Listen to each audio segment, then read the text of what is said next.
We are on a mission to save and revitalize independent pharmacy.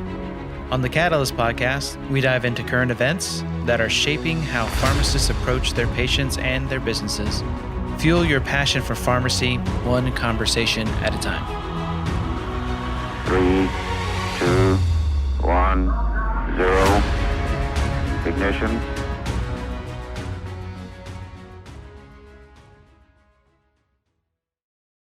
So Tony Willoughby with Catalyst Pharmacy on the Catalyst podcast.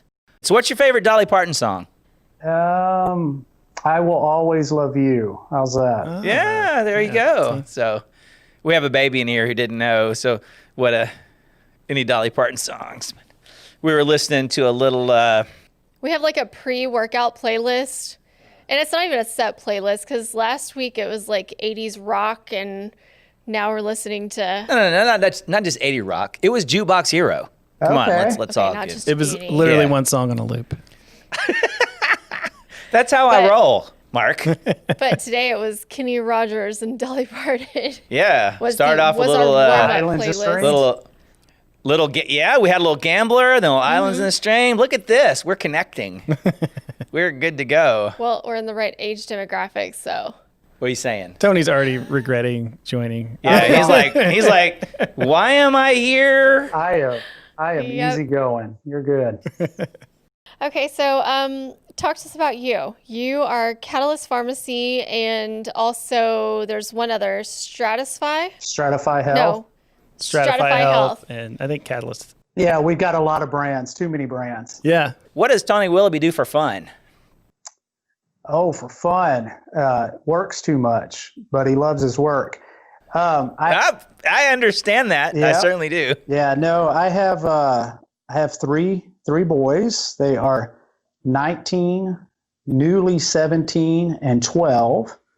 Wow. And so when I'm not in these four walls, I'm usually relearning calculus or U.S. history or playing golf or going to baseball games or coaching baseball or escaping from everything with my wife to pre-COVID travel, and now just to drive around in the car aimlessly and spend time together. And So everybody wants to know, was the 12-year-old, hey, honey, let's have another, or was it, what did you do? oh, it was 100%. What did you do? Yep. But let's not let him listen to this. Okay. So I'll share this story, getting to know me. I was in my role at Target leading the pharmacy and clinics in the Western U.S., and we had decided we were going to move back to the South. And I was in my home office, and my wife was going for an appointment before we moved, because every time you move, you got to transition, docs and care teams and so forth. So I'm in my office, just got off a conference call, trying to tie up loose ends, and she walks in and says, "Hey, I need to tell you something from my appointment." This is like days before the moving truck shows up. And she said, "I'm pregnant. I mean, no, I guess we're pregnant. We're having another child." And I said, "Yeah, that's not funny. I got to get back to work." And so that's as much as that was planned. But Davis is 12-year-old's name, and he has taught us how to relax and have fun in a really meaningful way. So Cool. So are you more like grandparents now, or still like, because a lot of times when you have a kid and they're kind of separated, you kind of forget how hard you had to be to make the other ones right. You start thinking it was easy, and then you're too easy. Yeah. Is that going on? Kind of. Yeah, he's entitled and angry, but Yes, right. exactly. What a kid feels like when they come back from the grandparents, but that's our own doing, not his fault. Okay, so I'm kind of curious because I read that you went on a baseball stadium tour with your son. Did you get to go to Yankee Stadium before they built the new one? I did not. I've been to the new That was one. one I missed on my bucket list. Yeah. I grew up a huge Don Mattingly fan because I'm a kid of the 80s, but never made it to Yankee Stadium until the new one came online. So why don't you tell us, what is a day in the life of Tony Willoughby like between the two pharmacies? How do you balance that? Yeah. What does your week look like? My week look like? I'm going to widen the aperture on that a little bit. So we are a group of companies started as StratiFi Health, which when it was first envisioned, we have the broad mission of helping communities thrive. And our original strategy, which is still a strategy, was to help communities thrive through keeping the independent physician independent and empowering the independent physician by surrounding the physician-patient relationship with expanded tools and services to take the best care of their patients. And if we did that, we would improve the quality of life for the physician, for the patient. We would reduce the total cost of care. And ultimately, those dollars that we reduce from the total cost of care could be used by employers, payers, patients to invest in other parts of their wellness and other parts of their lives. Tony, you talked about your kind of integrating pharmacist into the care team in an ACO model. What kind of roles are your pharmacies playing with the care team and the patients? And also, I guess, too, the second part of that question, too, would be what types of patients is Catalyst Health RX kind of, I would say, interfacing with more so than the others? Sure. So the predominant patient is the chronic condition patient that resides the longest under the care of the primary care physician. So one could imagine that's a lot of complex cardiometabolic disease state patients, diabetics, COPD, hypertension, hyperlipidemia, CAD, those multi-chronic patients that have frequent impact collisions with their primary care provider. But the primary care provider could use an extra set of hands to continue to keep that patient congruent to the care plan set by the physician. So that's the predominant patient type. How they function is to extend the physician's conversation outside the exam room. You know, a typical physician interaction with a patient happens in a finite period of time of 15 to 20 minutes, where they come in, they connect, they listen, they assess, they address what's going on with the patient. Try to educate the patient as much as they can, try to hear the patient as much as they can. The patient gets the next step in that care plan, and then they walk to their car. And as soon as they start walking to their car, they start generating questions, right? And start trying to uncover the next iteration of that care plan. What our pharmacists do is we have workflows that connects that patient in more and more real time. There used to be gaps in it, but we're refining our processes to get it more and more real time to connect with that patient, to expand the conversation or extend the conversation around what that care plan means for them, what are the components of that care plan, how medication plays into that care plan, and really dive into what their belief systems are around adopting that care plan. Is that something that you get trained on to kind of the social aspects there, or is that something that you have to train your staff more on? Yeah, it's both, Jeff. One of our design principles is we're relational, not transactional. It takes a special personality and mindset and ability to connect, to sit in that chair and play that role. And we've been blessed with, that gives me chills. A lot of times I walk upstairs and talk to the pharmacists just to hear their stories that they share, because I know I love that, and they're just good at creating stories with patients. But it takes a special mindset first. And then there's some training in school with motivational interviewing and active listening skills, but that's definitely something that we build upon, because that design principle of relational versus transactional is not just on that part of the pharmacist part of our team, it's our total care team. Well, tell us a story. Sure, this is a great one. And Angela Coe is one of our pharmacists. She was our first pharmacist that we put in clinic. You talk about change agility. We purchased the pharmacy she was a pharmacy manager of. We showed her 5 slides of what we dreamed the model would be, and we literally put her in a closet in one of the first clinics and said, go talk to patients. You'll do good stuff. It's very strong operations and strategy execution on my part. And she's a beautiful person that's got a great clinical acumen. So she had a patient that she had referred from a physician for uncontrolled hypertension.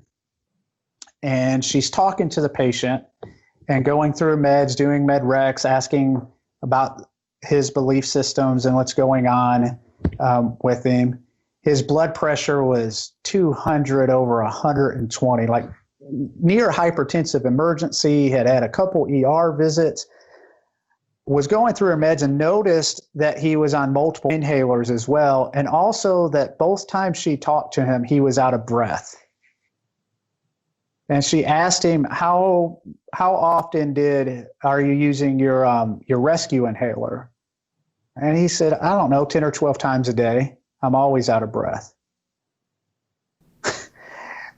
Which will cause, I'm not the best clinician these days, but that'll cause your blood pressure to go up. Absolutely. Right? Yeah. And the gentleman was on 4 or 5 hypertensive medications. And so she said, okay, when did you start using that much of your rescue inhaler? Well, it's when I switched from this corticosteroid inhaler. He didn't use that term, but go with it. I went from this steroid inhaler to this steroid inhaler. So she re-engaged the specialist, re-engaged the physician, told him what she'd uncovered. Come to find out that he was having an allergic reaction to the new steroid inhaler, which was causing inflammation of his lungs, which was causing him to use the rescue inhaler, which was elevating his blood pressure. Removed the new steroid inhaler, switched it to one he tolerated it, weaned him off the rescue inhaler, and now his blood pressure is controlled on one medication. He reaches out to her all the time via email or text just to say thank you. He's a Medicare Advantage patient, and during open enrollment last year, he pinged all the different insurance carriers until he found one that we were preferred in to dispense, because he probably doesn't know what Catalyst Health RX is, but he will never leave Angela. Our pharmacists are our brand. Our relationships are our brand. And we've got compendiums of stories, different, but just like that, where we have patients that graduate from all their medications. We're not trying to fill all the prescriptions in the world. If we can get you off medications, that is fantastic. But they'll still call the pharmacist because they've become part of their community. Because community pharmacy isn't about brick and mortar. It's about community of people and relationships and how we work together so that we all thrive together. Those are the type of stories I get to hear about each day. I know, yeah. And I need to hear more of those stories. He said books of them, basically. Yeah. You need My to vocabulary isn't You as need good to as his. shoot us an email with a story a week or something. That's good. That really makes me feel good about what we're doing and how we're helping with all that. How has COVID affected your business? The silver lining of COVID is it helped us understand what we were capable of. Within the first couple weeks, and I'm going to bring back the aperture to the total Catalyst Health Network, we did drive-through testing on March 9th, whatever that first Sunday was when the Presidential Task Force had their first Sunday afternoon briefing.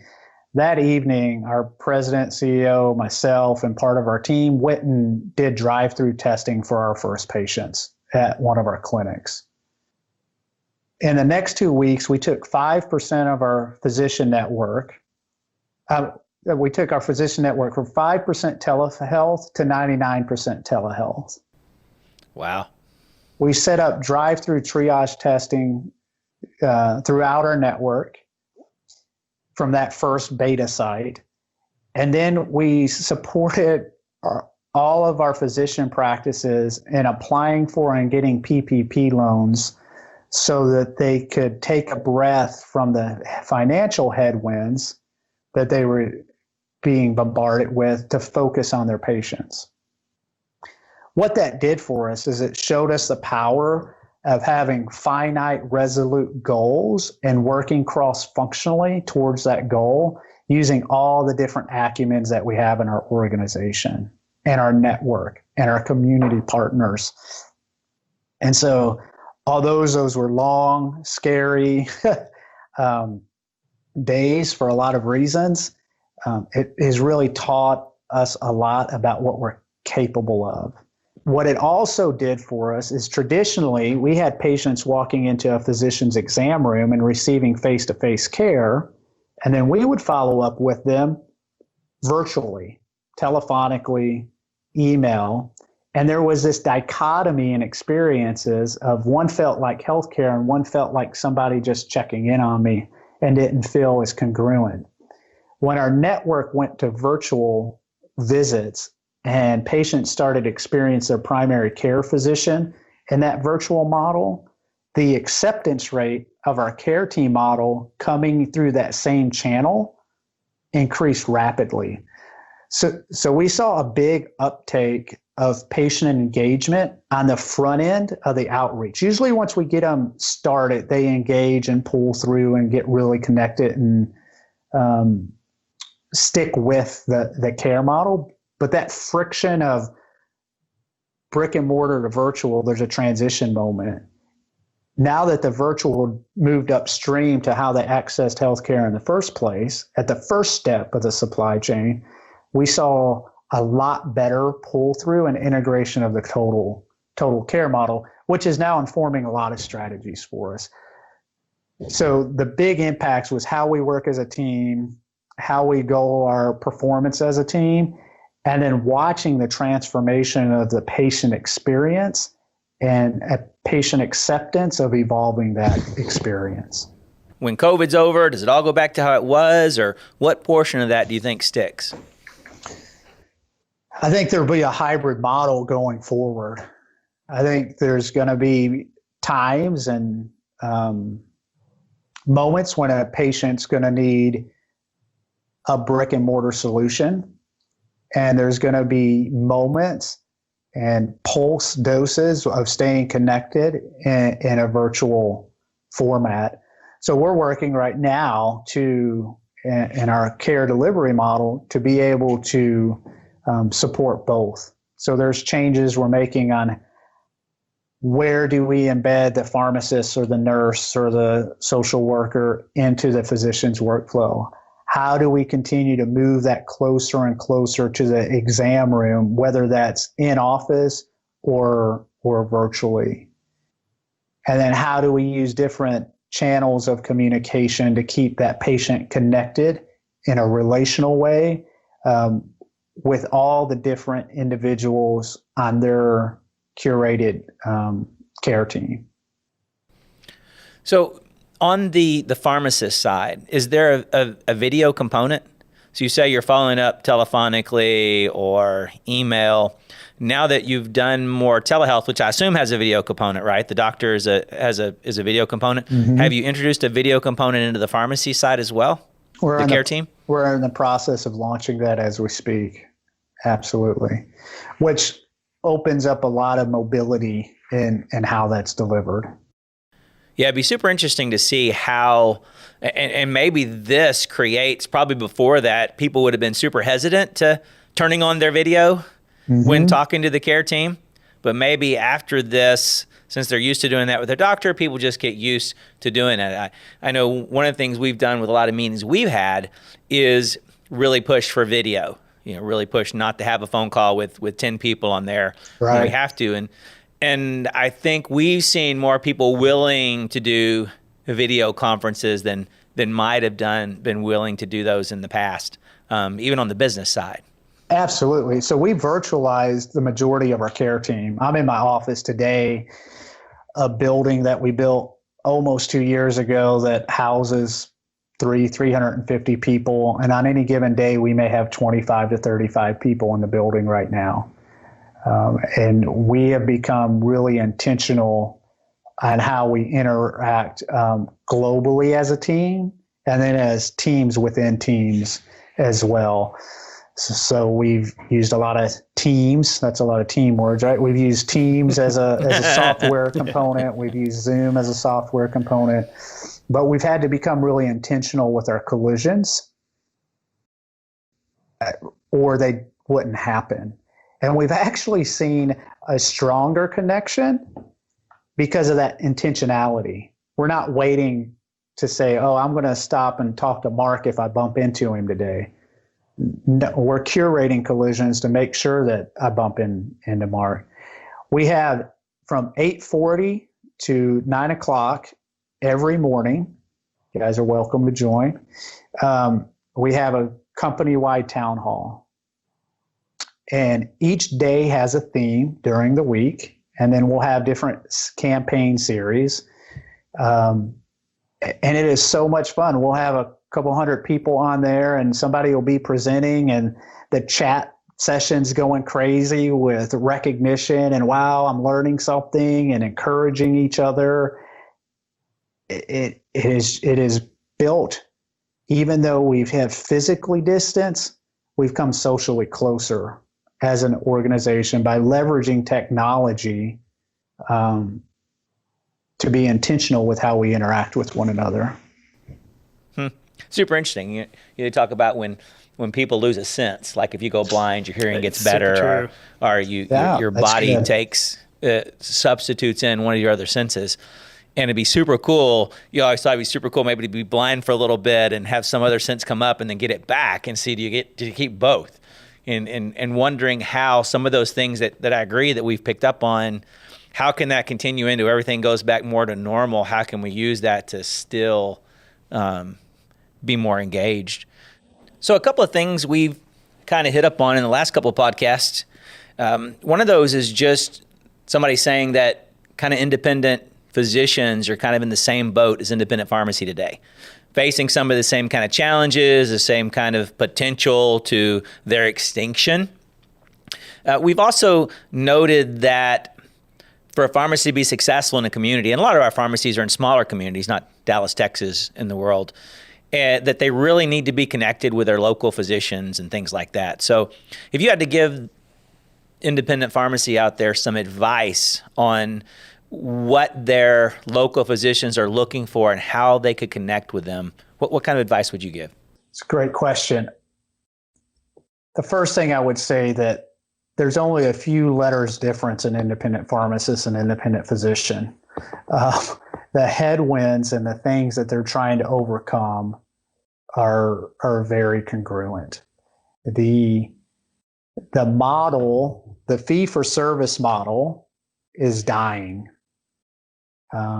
for the physician, just as a fee-for-product model is ultimately dead for community pharmacy now, which is sad that we got stuck in an old paradigm for so long that now that paradigm is evaporated. And there's plenty of people that you guys can have on the podcast that can talk about pharmacy reimbursement and the headwinds and the pain associated with that.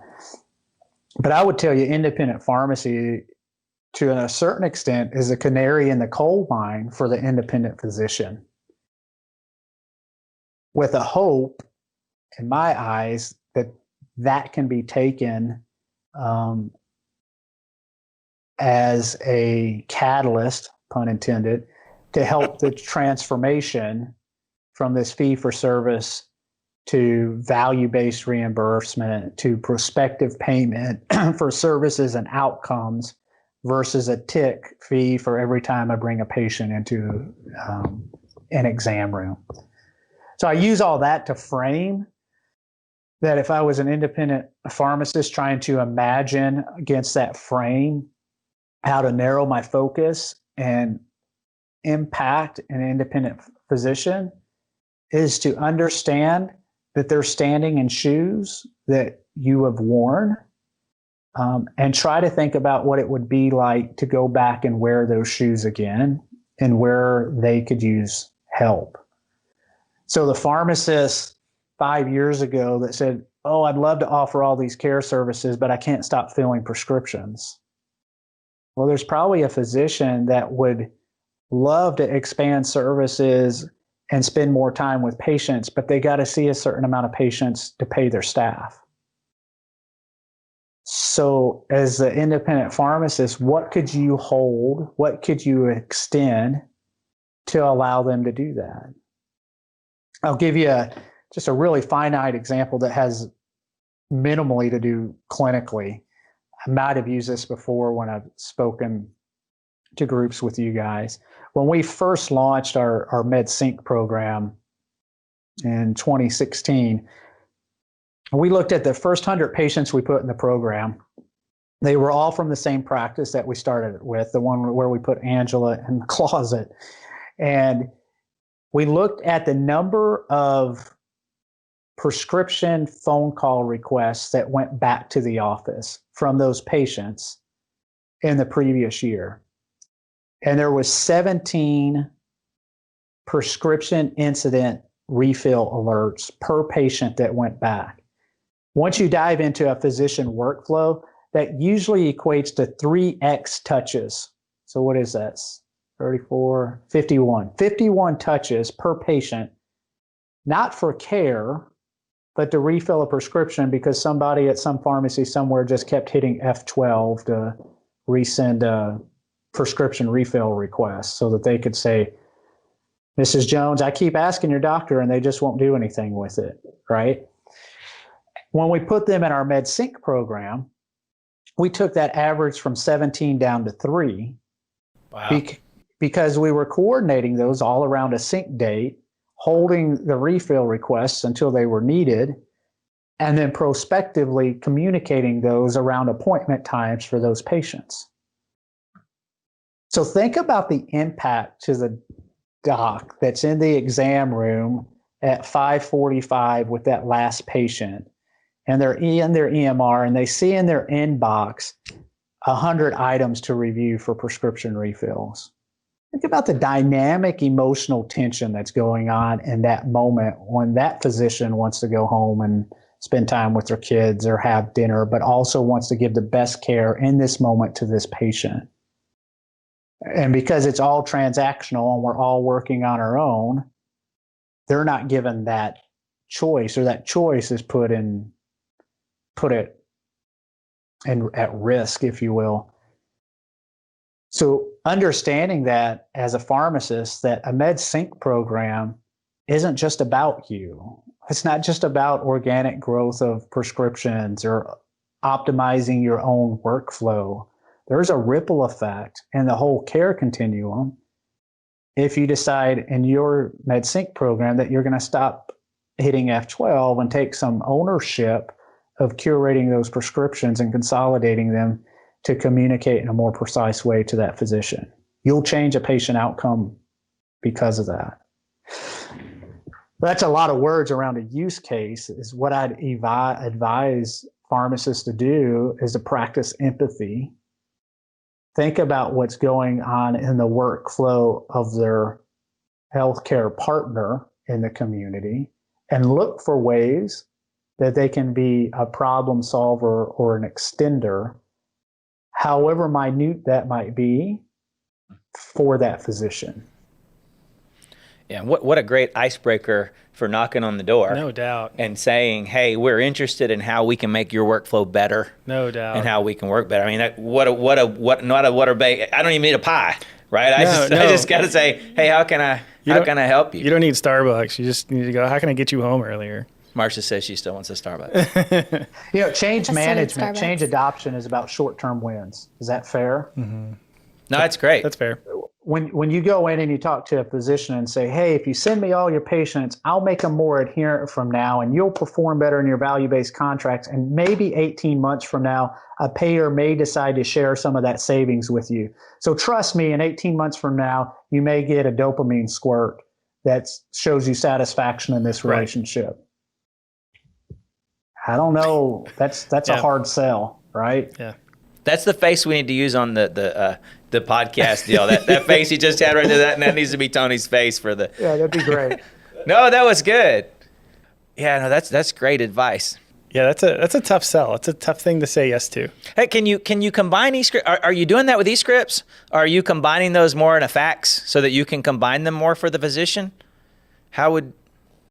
Yeah, we're a unique animal at the zoo, right? So we live in the EMR. So we're actually communicating in a different mode. Right. We're a group of independent physicians. So we like to say we're on 13 common EMR platforms in 26 instances. Right. But we build our teams in a way where they work sets of physicians and panels of patients. So once a pharmacist is assigned to a clinic, that's their community of physicians. And once a patient is assigned to a pharmacist, that's that patient's community of pharmacists and tech. So most of our communication goes, once the initial referral connection with the patient is made, most of that goes back through the EMR.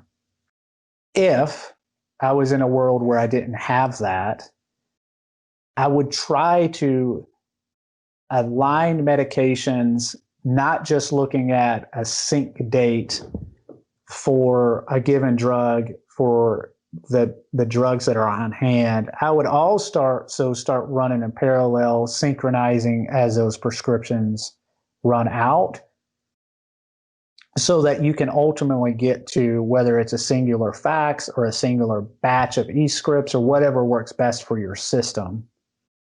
I have an opinion that it would be eScript, not fax, for a lot of different reasons to optimize your tech and your systems that good people like yourselves have built.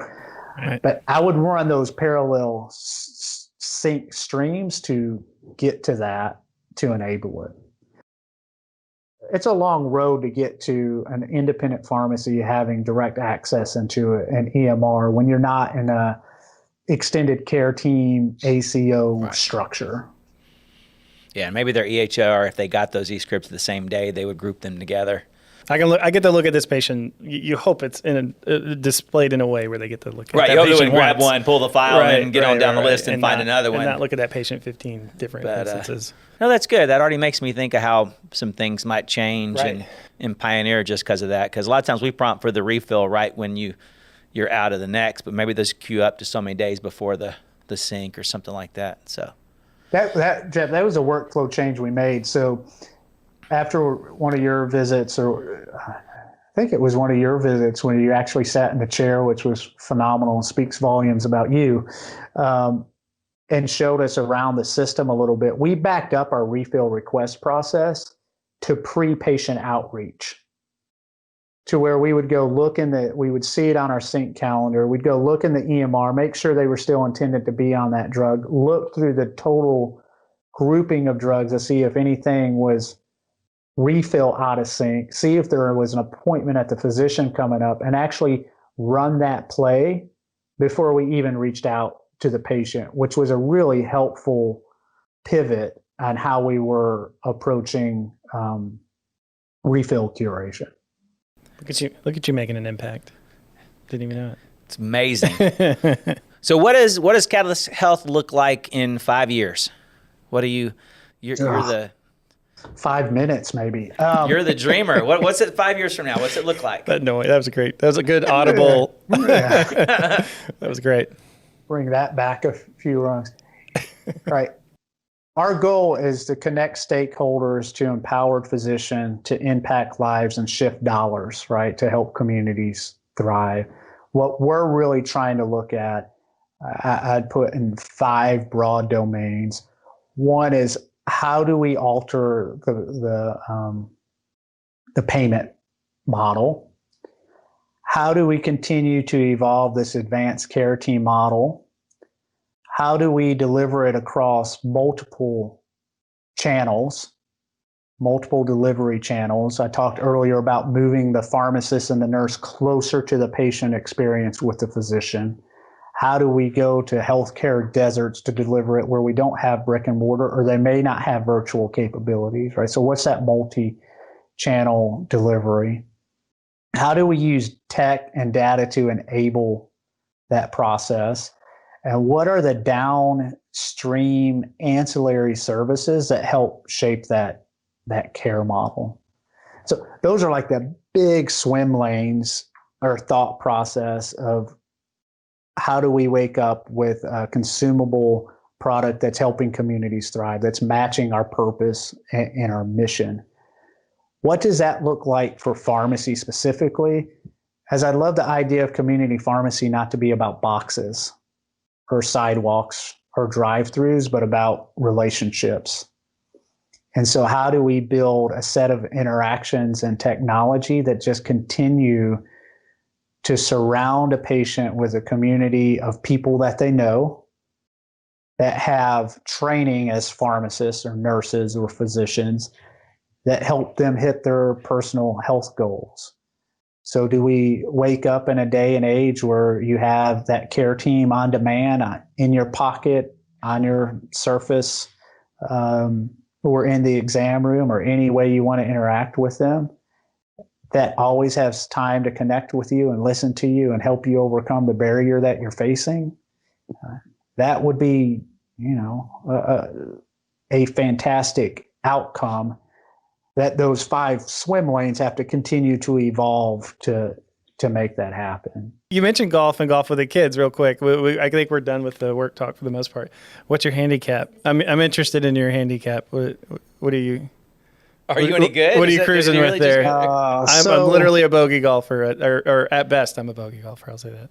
It's like 4.5 or 5. Dang, I knew it was going to be good. I knew it was going to be good. I really did. Yeah. I used to play a lot. I grew up playing, and then my dad had to quit playing because of health concerns, and I stopped cold turkey for 10 years, didn't touch a club. Coached a lot of baseball during those 10 years, and then about a year and a half ago, the boys started wanting to play, and I dusted off the clubs. So I can go out and shoot 78 or shoot 98. It just matters how well I can keep all the space in between my ears clean at any moment. And golf. Yeah. And the kids are funny because they're just performers. So they have no idea of play the next shot. It's all about the score and where they've been and going on. So that's a learning experience we have together. Yeah, no doubt. Yeah, they just don't approach it the same way, right? When you're that young. They approach it Happy Gilmore style. I'm just going to run at it and swing. Yeah. Well, Tony, we enjoyed spending this time with you. Yeah, absolutely. I know your time is valuable, and sounds like you continue to do amazing stuff, and hopefully we'll keep seeing you at Connect if we ever get to actually physically connect ever again, which I'm sure we will. And kudos to you and everything you're doing. Thank you for joining us today. Thanks for allowing me to connect with you today. Take care. All right. All right. Thanks. All right. Bye-bye. Bye. Thank you for listening to this Catalyst podcast. If you enjoyed this episode, please consider liking, subscribing, and/or following us. Give us a 5-star rating on Apple Podcasts to help us reach more amazing pharmacy people like you. Follow PioneerRx on your preferred social media platform for the latest up-to-date pharmacy news and content.